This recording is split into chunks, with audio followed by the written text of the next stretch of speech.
Nabi Muhammad itu sendiri ketika hidup pun dia minta kepada Ibn Abbas, jika nak berdoa, wa iza sa'alta fas'alillah. Tuan-tuan dah hafal dah, kita dah sebut. Kalau nak minta, mintalah kepada Allah. Wa iza sta'anta fasta'in billah. Jika kamu nak memohon perlindungan, minta juga kepada Allah. Nabi tak kata minta kepada batang tubuh aku yang hidup.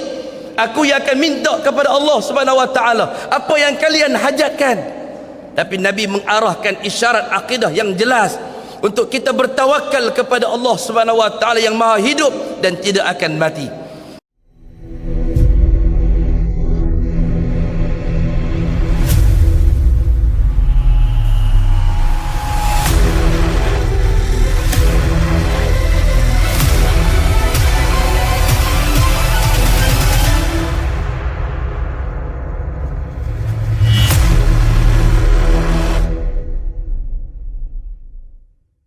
Ini menunjukkan bahawa sesungguhnya Al-Quran adalah merupakan hidayah yang terbaik. Rujuk kepada Al-Quran, insya-Allah kita akan mampu untuk menghilangkan kekeliruan. Kita akan mampu untuk menghilangkan was-was. Yakin kembali kepada Al-Quran. Apa pun hujah yang datang daripada sebesar manapun ulama dunia yang ada pada hari ini. Contohnya dalam masalah kubur yang kita sebutkan tadi. Hari ini sebab apa saya sebut tuan-tuan? Sebab kecenderungan masyarakat dan budaya, minat pemuda-pemudi kita hari ini kepada golongan-golongan yang sering mengadakan upacara-upacara ibadah di kubur ni tuan-tuan, semakin hari semakin baik, semakin hari semakin bertambah kuat. Sokongan-sokongan yang diberikan semakin hari semakin merisaukan, semakin hari semakin membimbangkan. Kita merasai kebimbangan. Ada sekelompok manusia merasai keseronokan. Ramai orang yang suka kepada apa? Kepada pemimpin-pemimpin ulama dunia yang suka membawa kepada budaya-budaya untuk menjadikan kubur sebagai tempat ibadah. Kita bimbang, tapi kita tidak begitu khawatir tuan-tuan, kerana Nabi SAW telah menyatakan bahawa Islam itu datang dalam keadaan asing. Islam itu datang keadaan asing, dan Islam itu akan kembali menjadi asing saat ketika kita berhujah dengan Quran dan juga sunnah. Orang-orang akan mentertawakan kita, orang-orang akan gelakkan kita dengan dalil dan hujah yang kita keluarkan. Dalil hujah sahih yang kita keluarkan menjadi asing kepada umat Islam pada ketika itu. Dan Nabi menyatakan fatuba lil ghuraba, beruntunglah orang-orang yang asing. Contoh jelas yang ditunjukkan oleh Al-Quran ialah ketika mana Allah Subhanahu wa taala berfirman dalam surah Al-A'raf ayat 188. A'udzubillahi minasyaitonir rajim. Qul la amliku li nafsi naf'an wala darra illa ma syaa Allah. Qul, Allah kata dekat Nabi Muhammad sallallahu alaihi wasallam, untuk Nabi Muhammad baca di hadapan sahabat.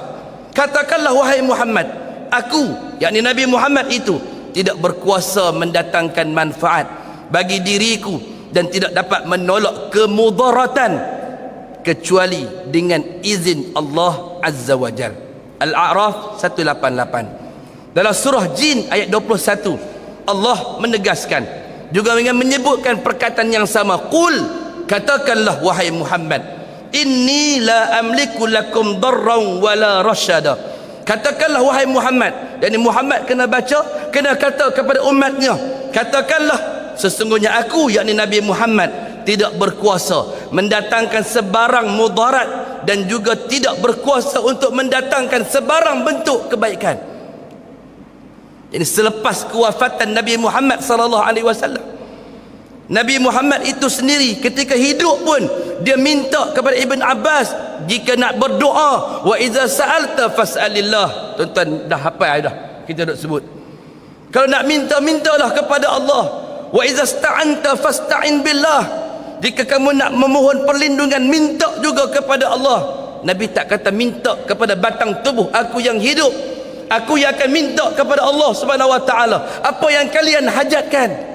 Tapi Nabi mengarahkan isyarat akidah yang jelas untuk kita bertawakal kepada Allah Subhanahu wa taala yang Maha hidup dan tidak akan mati. Kata Syekh Dr. Almarhum Dr. Yusuf Al-Qardawi ketika mensyarahkan dua ayat ini, Al-A'raf 188 dengan jin 21. Kata Dr. Yusuf Qaradawi, ini Nabi SAW.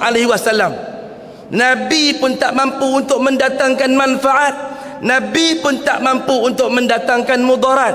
Dan ayat ini dibacakan oleh Nabi SAW ketika Nabi SAW hidup pun Nabi baca ayat ini untuk menerangkan kepada umat. Baginda SAW tak mampu untuk mendatangkan manfaat dan juga mudarat. Dua ayat dikongsikan oleh Allah Subhanahu Wa Taala. Saya kongsikan pada malam ni. Banyak lagi ayat kita akan kongsikan pada kuliah-kuliah yang berikutnya. Tapi malam ni untuk dua ayat tuan-tuan bawa balik. Kata Dr. Yusuf Qaradawi, ini Nabi SAW pun tak mampu mendatangkan manfaat dan juga mudarat, apatah lagi makhluk-makhluk Allah yang lainnya daripada kalangan umat baginda Nabi kita Muhammad sallallahu alaihi wasallam.